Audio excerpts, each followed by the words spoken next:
The other one that's really fascinating to me is dimes. This is sort of another. You're reading my mind. This is Talking to the Dead with Janet Kubik. And I'm your host, Joe Oliva. Let me introduce you to the star of the show, just my friend, Janet Kubik. Hello, friend. Hi, how are you? I'm good, one and only friend. I see I've been reduced. Last week we broadened it. I got to be everybody's friend, and this week I've been like shafted. Well, I shouldn't say shafted. You're a great friend, but I guess I only get one this week. No, you are everybody's friend. That's your trademark. That's your brand. Oh, okay. I like that, actually. Cool. Okay, so today we're going to get right into it. Okay. We're publishing this YouTube show / podcast on a Wednesday, which is a few days after Game 7 of the Toronto Raptors and Boston Celtics NBA series. We're recording it on the Friday before the game. And so I would like Spirit's help to have the Raptors win tonight. That's why I'm wearing this throwback Chris Bosh jersey. Well, my question to you is, what is Spirit's role in our lives? And can they help the Raptors win the game tonight? Very good question. Very good question. Interesting topic is what actually is the role of Spirit in our lives. And this is one, I think, too, where we've spoken before about sort of some misconceptions about Spirit. And I think this is one where that definitely plays in. And I know it did for me. I think I referenced maybe last week in an episode that when I discovered this ability to be able to communicate with Spirit or the other side or the dead, I felt like I could save the world. Because I felt like, right, all of a sudden I have this direct access. And I say direct because I am so fortunate to be able to literally receive information from Spirit word for word. So sometimes with mediumship, it's a little harder to put together. It comes in different ways, but there are times when I'm able to, directly channel or do some automatic writing where I'm literally getting what they're saying word for word. So I'm thinking, wow. First of all, I'm probably the only person in the world who can do this. Well, not true. But also, wow, I'm going to get some really incredible information and I'm going to solve all of the problems of the world because that's what Spirit's for. They're there to solve all of our problems. They're all knowing. They know what's going on. They can see the bigger picture. So they can just give me the answers. I'll give people the answers and, we're good to go. Everything's great. But I very quickly came to realize as I worked through my relationship with Spirit and kind of the ins and outs and the logistics of it all, that that's not, in fact, what Spirit is here for or there for. It's not really Spirit's role to dictate. They have approached me many times about this sort of idea of what their job description is. And every time I get the information that they are really there to support.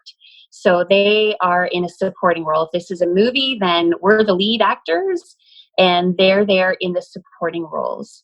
So one of the messages, and actually I've pulled up today, so if you see me looking down, I've pulled up some of the messages I've actually channeled from Spirit in regards to this topic. Okay. And one of the messages here is, we cannot control, only contribute. So, that sort of says it again. They're not here to dictate what happens to us or the experiences of our lives or of the world itself. They're here to support it and to guide us. So in terms of your question, I would say, just from my experience, that the more positive energy you put out there, the better. So, wear your red today and put out positive intention, and I'm sure that will definitely help. But ultimately, there's so much involved in how these things go that really it's going to be up to the universe and up to the players and up to the family members and up to the fans and everybody collectively to sort of determine how this game's going to play out.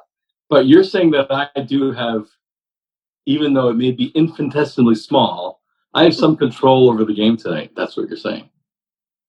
Well, I would think so. I mean, here's another, well, let me look to this one here. Here's another one. It says, you are the master of your own destiny.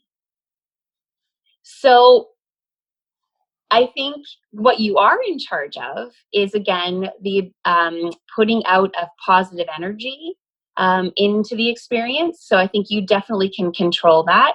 And the other thing that you can control, from my understanding, is how you react to how the game plays tonight. So you don't want to see that if they lose, Janet. If they lose, I have full confidence that you will be just fine. It depends how they lose.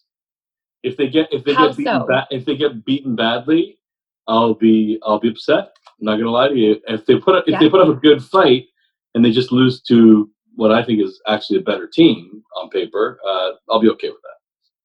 Okay. Well, that sort of actually leads into another whole piece of it, and that's that how circumstances play out and how we experience things is usually sort of a direct reflection of our own experience. So emotions are important. Emotions are information. Emotions are guiding us. So, for example, if you find yourself very upset this evening, then there is opportunity there for you to try to look at that and understand why it bothers you so badly, that's the outcome. So we may not always have control over our circumstances, but what we do have control over is how we respond to those circumstances, whether or not we choose to look into those circumstances or those feelings to learn from them and be guided by them. And then also what you can do is, if you're feeling really sad, you can call on the supportive spirit, because that is the other big key piece that I've learned from them, is that they are really there not only to guide us, but also to support us. So when you are feeling the need for support, you can call out, reach out, just ask. I'm in need of a little bit of support today. I'm in need of a little bit of love today. I'm in need of a little bit of guidance today. And they will show up, and they will be there, and they will help you out. One of the other things they've always said to me is I used to say to people when I would do a one-on-one, I say, oh, well, spirit is starting to show up, or spirit is starting to become present. And they would always correct me and say, or not correct me, but they would always sort of offer that they're always present and they're always showing up for us. But if we do make the conscious choice to invite them, to invite their support, to invite their guidance, that they are able to do more. So they're able to come closer. They're able to have more of an effect. They will always be supporting and guiding us, whether we invite them or not. But with the invitation, it's like they have more of an ability to have a more, I don't know if I want to use the word direct, or a more influence.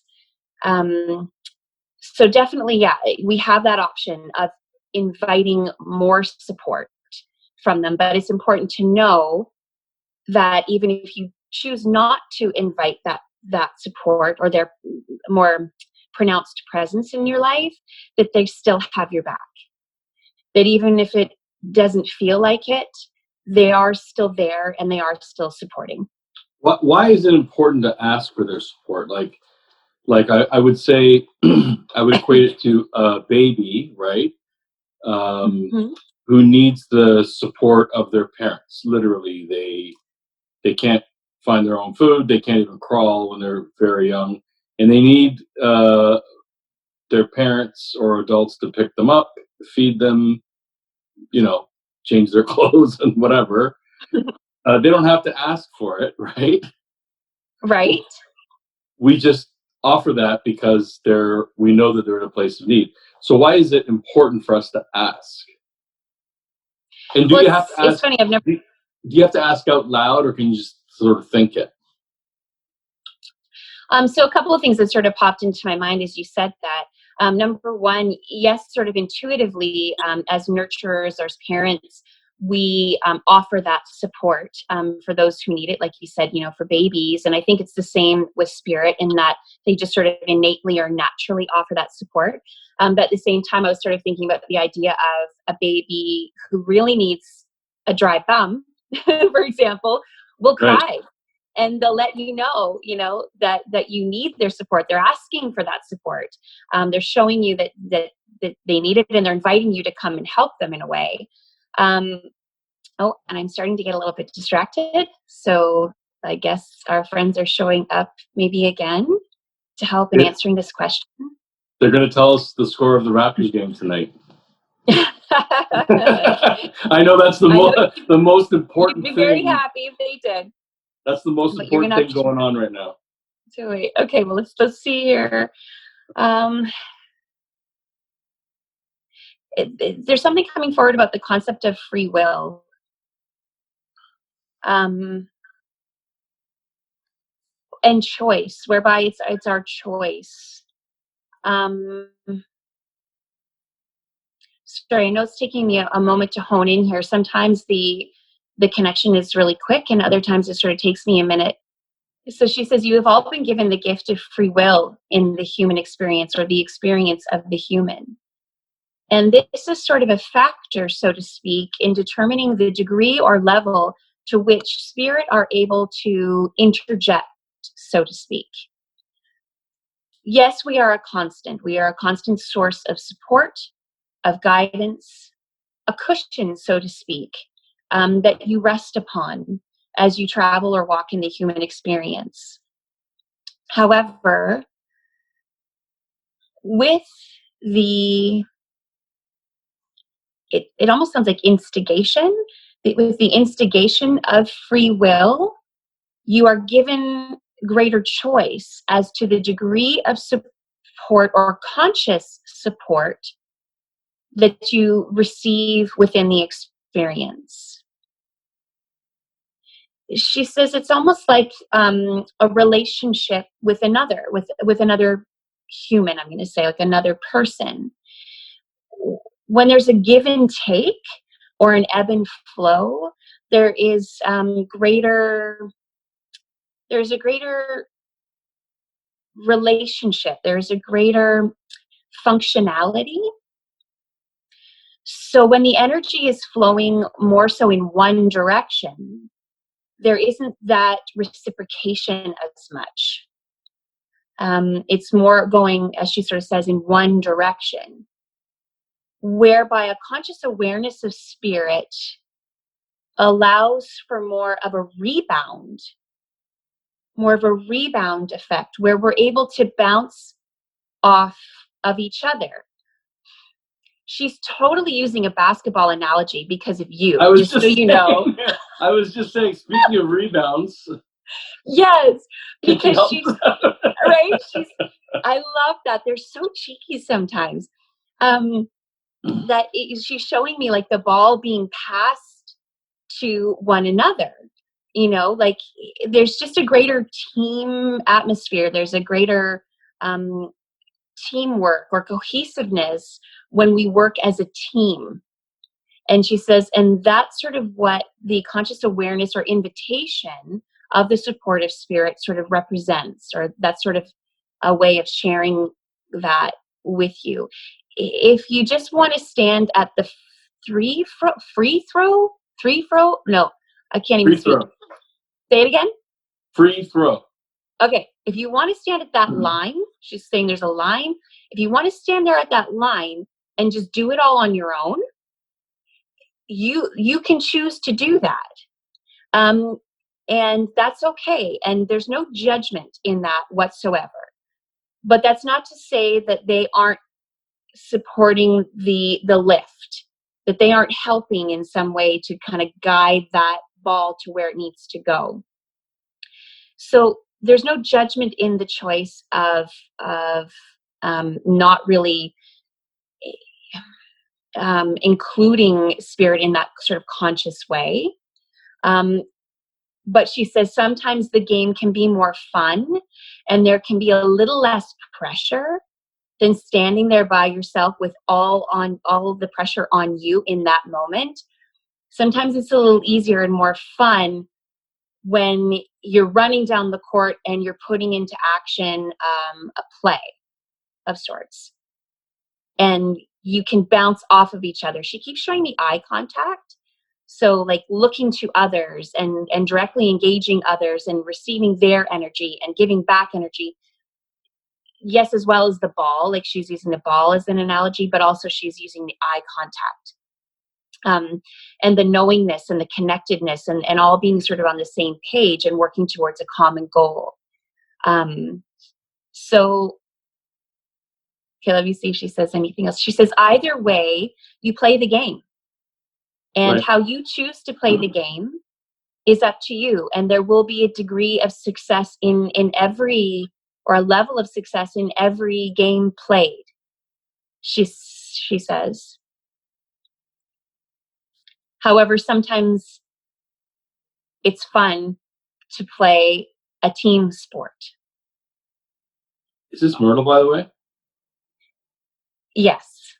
It I sounds wasn't kind sure of at like first. her. But yeah, I wasn't sure quite at first. And then, but yeah, the more she went on, I was like, yeah, that's her.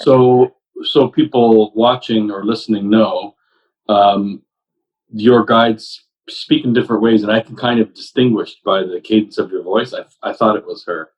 And she does like to do fun analogies like that too. She's talked about basketball analogies before because I like basketball. She's really good, I think, at sort of making the information relatable to the person who's sort of asking. So in this case, you're asking, and pretty obvious that basketball is something you're into.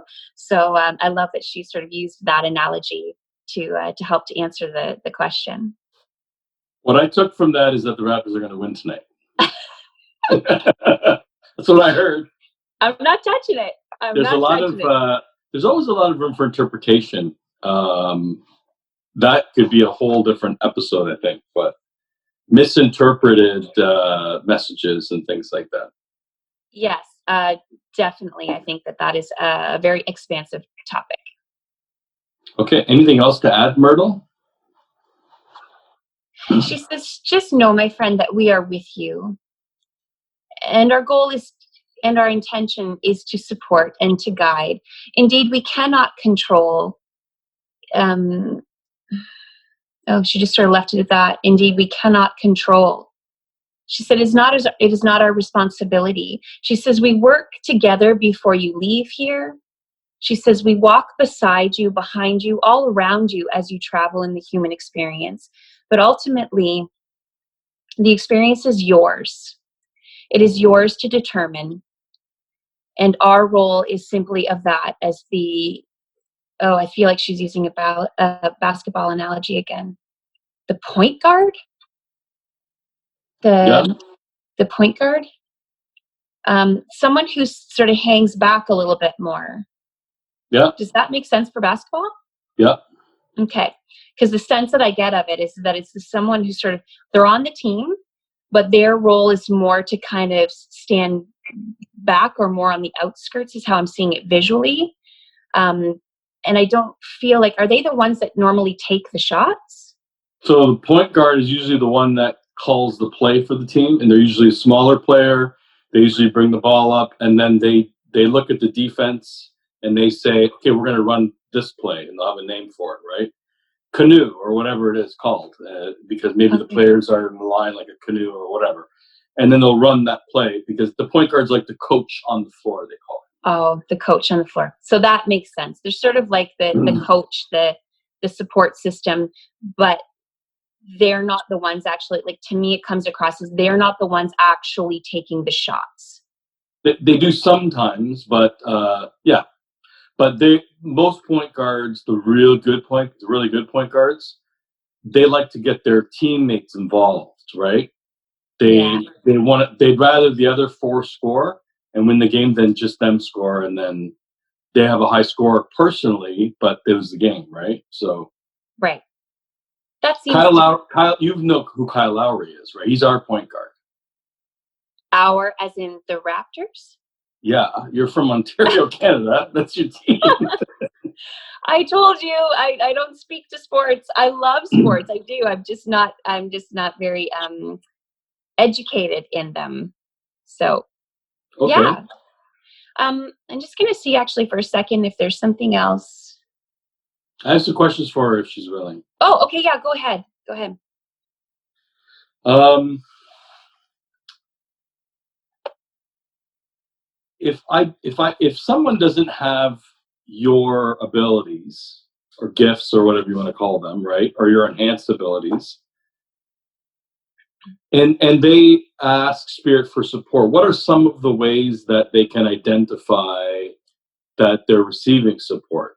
Because I feel like, I mean, when you say ask for support, it almost sounds like prayer, and you've heard the term unanswered prayers, right? Like, Mm.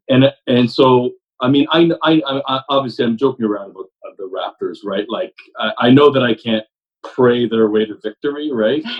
Um, but like, what are some of the sort of signs that people can identify on an actual like sort of 3D level? Sure, yeah. So there's a couple of things that kind of come forward when you speak to that question, and one of them I think is something we'll dive into at a later date, and it's the idea of sort of what we want in life versus what we need in life, um, and also coming to terms with what life is and what the experience is, and sort of maybe why we're here, or what it is we're experiencing. Um, so that's a pretty big one. And again, I think we'll dive into that at a later time, because it is such a big, heavy sort of topic to talk about. Okay. Not that it's bad, it's sort of a big, broad topic. I mean, it's about life. What is the purpose of life or the meaning of life? But going back to the idea of sort of knowing of ways that spirit is actually tangibly supporting us, or tangible ways that we can feel that support. And there's some that sort of immediately pop to my mind, that are fairly easily recognizable. Things like, for me, for example, numbers. Seeing repeated numbers is something that I have come to look to as a significant sign from spirit. So yeah, oftentimes you'll look at the clock, and you'll see, 11:11 or 12:12 or 11:22, things like that. And you'll just sort of, pass by it as if it's, as if it's nothing. But what I've come to do is to take those moments as opportunities to recognize that they are potentially messages of support from spirit. And there is a whole vast array of information on what number messages actually mean. So you can pop onto the internet if you happen to see, for example, 11:11 or 11:22. If you catch it and you notice it and you recognize it as, oh, I just really consciously became aware of seeing that number. Maybe that is a message for me from the other side. Pop on the internet and type it in, 11:22 spiritual meaning.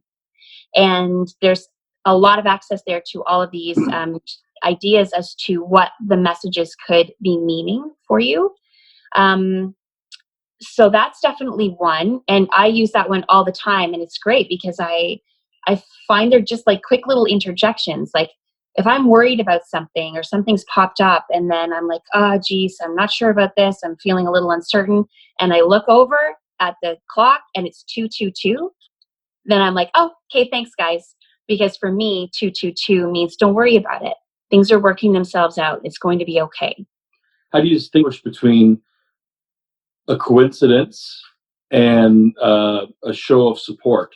Because sometimes it's just 11:11. I've told we've had this discussion before Yeah, offline. Sometimes it just happens to be 11. It's actually 11:11 every day at some point. And yeah. how do I know it's more than a coincidence? Well, for me, what determines it for me, and I'm not sure about everybody else or if this is a general rule or not, but for me, it's if I recognize it as a sign. So if I happen to look and I see 11:11 and I don't just turn away and continue on with my day, if I turn and I look and I see it and I recognize it and go, oh, it's 11:11, and I'm consciously aware that it's 11:11, and I take that moment and think for a second, oh, maybe this is a sign. That to me is when I acknowledge it as a sign, because it's come into my awareness. It's drawn my conscious awareness to it. Um, so I think that's when there is more to it, or there is a message behind it, when we become aware of it and we don't just dismiss it, or just let it pass us by, sort of a thing. Does that make sense? Sure. Yeah. Yeah, it makes sense. I mean, I've said this to you before. I don't know if I've said it on the YouTube show or podcast, but the words make sense to me. I don't know if I'm quite absorbing it in quite the right way, because there's a lot of different ways of interpreting that. Okay, so Yeah. numbers is one way. What are some of the other ways?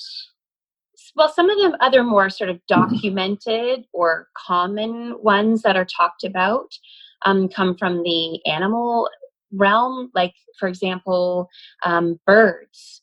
Um, when you see, for me, again, an example would be a cardinal. When I see a cardinal, I mentally and emotionally connect to my grandmother who has passed with a cardinal. So when I see a cardinal, it makes me think of her. So I feel in that moment that my awareness has been drawn to her, which feels to me like a connection to her, because now I'm thinking of her. Now I'm remembering her. So I feel in that moment connected to her. Another one for me is blue jays, and that's actually for my grandfather. Um, Sorry, I'm getting a bit spinny as we're talking. It's funny because there's a little fly that's sort of buzzing around. Is Oh, that your he's right in my ear. is that like your uncle or something like that?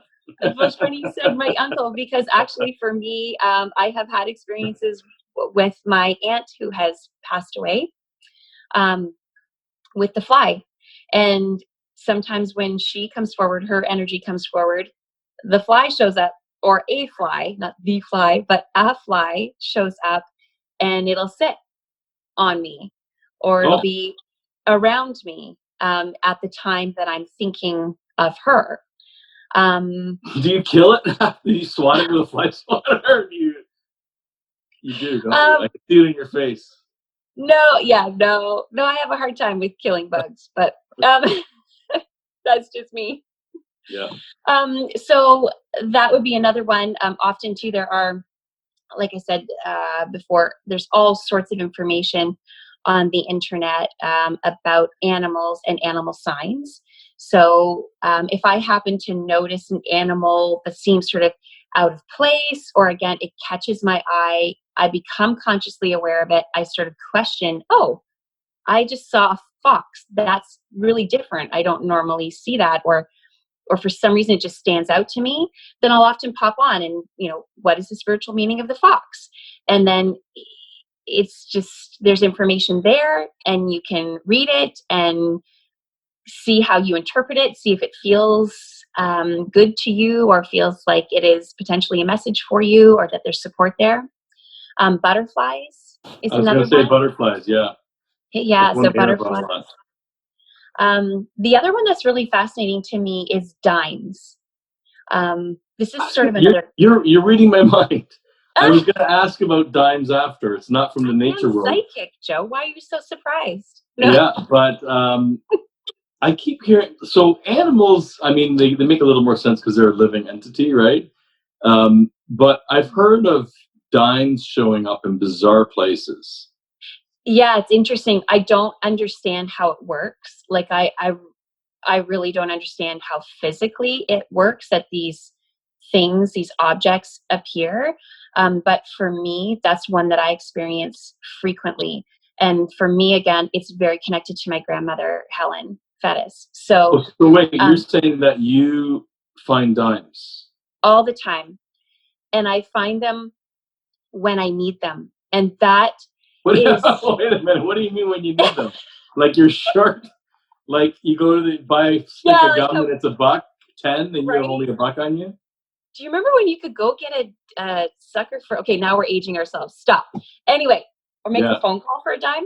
But no, when I need support from my grandmother, if I feel like I need some encouragement, if I'm questioning something, or I just need to feel her presence, I will find a dime.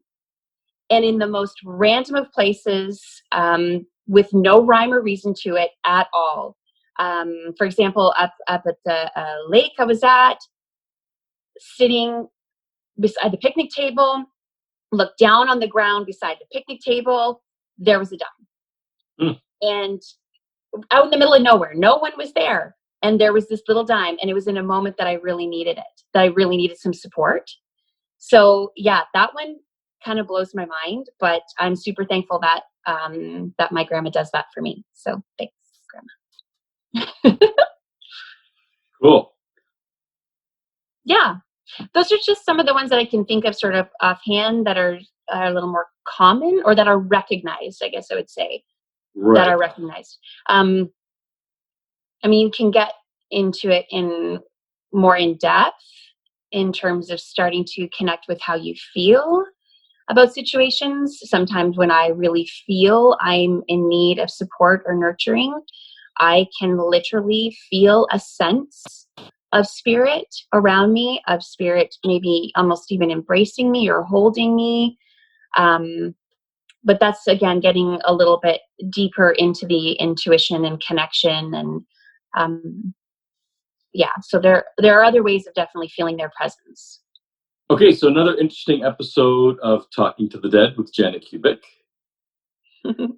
What we've learned today is that spirit is, or are, always there and ready to help, ready to sub into the game, to use another basketball analogy, when needed. And also that they're going to make the Raptors win tonight. No. Oh my goodness. That's my own Again, interpretation. that is your interpretation, and I am not touching it. There It's you go. not anything at all what they said, but that is my hope. And I'm going to put some positive vibes into the world for the team. That's all I can Awesome. do. Yeah. Awesome. Exactly. That's a great step to take. Okay. You are watching and or listening to Talking to the Dead with Janet Kubik. Thanks for joining us. And don't forget to subscribe on whichever platform you're joining us on. Help spread the word by sharing, and be sure to visit janetkubik.com and sign up for her email list. Bye, Janet. Bye. Thank you. Thanks for checking in.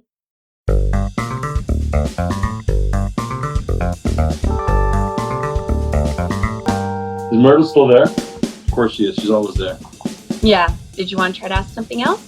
Tell her to make the Raptors win. Right.